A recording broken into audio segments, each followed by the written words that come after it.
નમસ્કાર મિત્રો, આજે આપણે સરસ મજાની વાત લઈને આવી ગયા છીએ કે ગરીબ પિતાની છેલ્લી ચિઠ્ઠી કે છેલ્લી ચિઠ્ઠીમાં દીકરાને શું શું લખે છે તેના વિશે વાત કરવાના છીએ.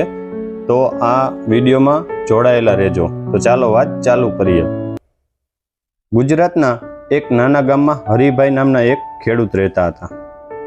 તેમની પત્ની કમળાબેન અને એક દીકરો હતો જેનું નામ હતું મયંક.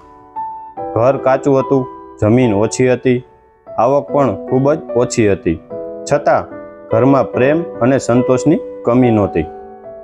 હરિભાઈ રોજ વહેલી સવારે ખેતરમાં જતા. તડકો હોય કે વરસાદ, તેઓ ક્યારેય કામથી પાછા ફરતા નહોતા. તેમનું એક જ સપનું હતું, મારો દીકરો ભણે, મોટો માણસ બને અને તેને મારી જેવી મહેનત ન કરવી પડે.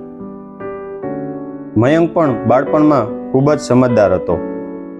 શાળામાં પ્રથમ આવતો અને હંમેશા કહેતો, બાપુ, હું મોટો થઈને તમને આરામ કરાવીશ. આ શબ્દો સાંભળીને હરિભાઈની આંખોમાં ખુશીના આંસુ આવી જતા. સમય પસાર થયો. મયંક અભ્યાસ પૂર્ણ કર્યો અને શહેરમાં સારી નોકરી મળી. આખું ગામ ખુશ થઈ ગયું. શરૂઆતમાં મયંક દર અઠવાડિયે ફોન કરતો, પછી મહિને એકવાર કરતો અને ધીમે ધીમે ફોન પણ ઓછા થઈ ગયા. હરિભાઈ દર સાંજે ઘરની બહાર બેઠા રહેતા. દરેક બસ આવતી ત્યારે તેમની નજર રસ્તા પર જતી. કદાચ આજે મારો દીકરો આવશે, પરંતુ બસ જતી રહેતી, રાહ અધૂરી રહેતી. શહેરમાં મયંકનું જીવન બદલાઈ ગયું. મોટી ઓફિસ, નવા મિત્રો, સારો પગાર અને વ્યસ્ત જીવન. ધીમે ધીમે તેને ગામ નાનું લાગવા લાગ્યું. એક દિવસ કમળાબેને ફોન કર્યો, બેટા, તારા બાપુની તબિયત સારી નથી. મયંક બોલ્યો, માં, હમણાં ખૂબ કામ છે, આવતા મહિને આવીશ. પરંતુ આવતા મહિને પણ તે બોલ્યો નહીં. એક દિવસ હરિભાઈને સમજાઈ ગયું કે હવે તેમનો સમય નજીક છે. તેમને એક કાગળ લીધો અને પોતાના દીકરા માટે ચિઠ્ઠી લખી. લિફાફા પર લખ્યું, આ ચિઠ્ઠી ત્યારે જ ખોલજે જ્યારે તને લાગે કે તું જીવનમાં એકલો પડી ગયો છે.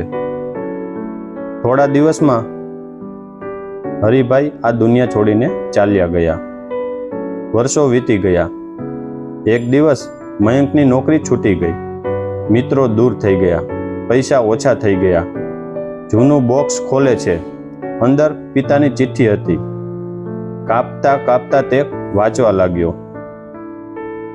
ચિઠ્ઠીમાં લખ્યું હતું, બેટા, પૈસા કમાવા જરૂરી છે, પણ સંબંધો ગુમાવીને કમાયેલા પૈસા ક્યારેય સુખ આપતા નથી. હું હંમેશા તારી રાહ જોતો રહ્યો. આ વાંચી રહ્યો હોય તો આજે જ તારી માતાને ગળે લગાડજે અને પોતાના લોકોને સમય આપજે. મયંક તરત જ ગામ ગયો. માતાના પગે લાગ્યો. બંને લાંબા સમય સુધી રડતા રહ્યા. તે જ દિવસથી તેણે નક્કી કર્યું કે હવે પૈસા પહેલા પરિવાર આવશે. આપણા માતા પિતા પાસે કદાચ મોંઘી ભેટોની જરૂર નથી. તેમને માત્ર થોડો સમય, બે પ્રેમભર્યા શબ્દો અને આપણો સાથ જ જોઈએ. તો મિત્રો, તમને આ સ્ટોરી કેવી લાગી કોમેન્ટ કરીને તમારો અભિપ્રાય જરૂરથી આપજો.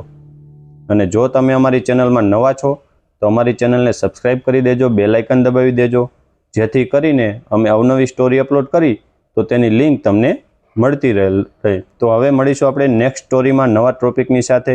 તો આજે રજા લઈએ. જય શ્રી કૃષ્ણ.